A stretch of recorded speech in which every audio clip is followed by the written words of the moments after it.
First up on the Factor Uncensored, her story has made headlines around the nation. Now Rachel Melanson and her family are here to address a so-called claim that Miss Black UT is not black enough. We have more in this report. It was supposed to be one of the best days of her life, but Rachel Melanson was surprised, likely shocked after the public reaction she received from some on social media. That's after the 22-year-old from the Houston area was crowned Miss Black UT this year. Some criticize her for not being or looking black enough. One person on Twitter wrote, "Miss Black, but they still chose the most light-skinned. But that's just me." Another person tweeted, "She's clearly the lightest, damn near white-looking black woman, and she won over the others. Quit playing dumb, guys. It looks sketchy." And those comments didn't come from whites, but from blacks who released their venom without fail. That left Houston-based actor Greg Melanson in a position of having to defend his sister. He took to Instagram and Facebook to say this in part: "On Sunday, my sister Rachel Melanson competed and won the Miss Black UT scholarship pageant. I am very proud of her and this great accomplishment, but she has not been able to enjoy this moment. Since she has won the pageant, there has been numerous comments concerning whether she is black because of her skin tone and her hair type. It sickens me that members of our black community would attack their own because she is biracial."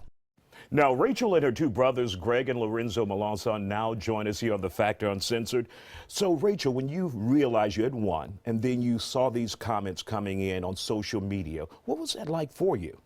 Honestly, I was surprised and taken back by all of the questioning that I was black enough, because I had just gone through such a process where everyone saw my heart and knew that I was one of them, and not once did they question me. And so to see that, it was like, wow, I guess I'm brought back into reality where not everybody's going to accept me. Now, was this the first time that you faced something like this in your life? Definitely not. A lot of people, I mean, growing up, I can remember at the age of 9, people always asking me, "Are you Hispanic?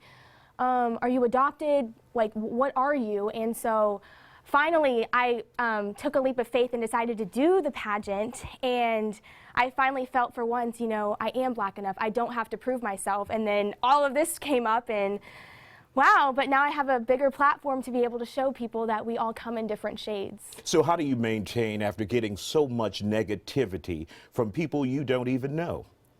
A lot of it, to be honest, it comes from my faith in Christ. I'm a Christian, and my identity is found in Him. And so through Him, I know who I am, and I'm not going to let people who don't even know me tell me that I'm something that I'm not. Greg, you wanted to protect your sister, and you went on social media and you sent a very strong message. Why did you decide to send that message? The reason being is because, number one, to protect my sister and to let people know that she is a black woman. No matter what anybody says, you know, you can be black. You know, black comes in different shades of color. So, you know, what people say, it kind of bothered me in a way. Now, Lorenzo, we know about racism. That would be one race against the other. This is called interracial racism, Yes, sir. or discrimination, where blacks attack each other. Right. Are you surprised by this? I mean, I am, because I feel like we should be protecting our own. Instead, we're going after each other. We're criticizing each other based on what we look like, or you don't look black enough to be black. And I mean, it doesn't make sense to me.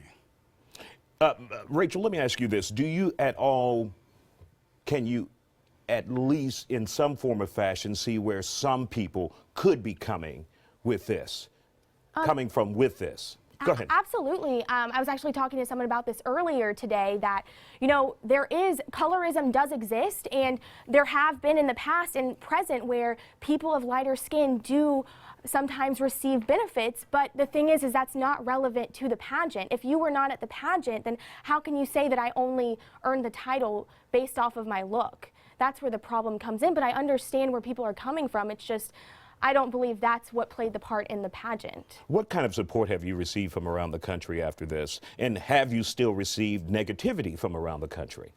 It's been incredible the amount of support I've received. I mean, especially like from my family, but then even people that don't know me. I mean, just the other day, somebody from India was like, "We're rooting for you, Rachel, congratulations." And it's starting to, you know, minimize all of the trolling. I mean, there's still, I just looked at something before I came on and people are still tweeting me negative thoughts and everything. But definitely, I would say the positive is way more than the negative now, and I think that's a huge thing that's keeping me going, just seeing how I'm able to impact so many people right now. Are you shocked that it's coming from African Americans? The negativity. I was a bit shocked, to be honest, but at the same time, I think because there is that issue and there has been segregation in the past, that, I mean, it does make sense, but it hurts to be rejected by like my own kind. All right. Thanks a lot, Rachel Melanson, Greg Melanson, Lorenzo Melanson. We want to thank you guys for coming on The Factor Uncensored. So what do you have to say about Rachel's situation? And I know it's a lot. Here we go with the U Factor. Amanda says, as a mixed race person, I get this all the time. I'm not white enough or black enough, depending on the person. It's terrible people think she isn't black enough for a title. We come in all shades and should be proud of who we are, no matter what shade of brown our skin is. Gary says, how hypocritical can they be? I thought color shouldn't matter. I guess next year they will put a rule in to measure your skin color before you can participate. Mason says, so she won the pageant. Just because people think she's not black enough is pure stupidity. She won outright. End of discussion.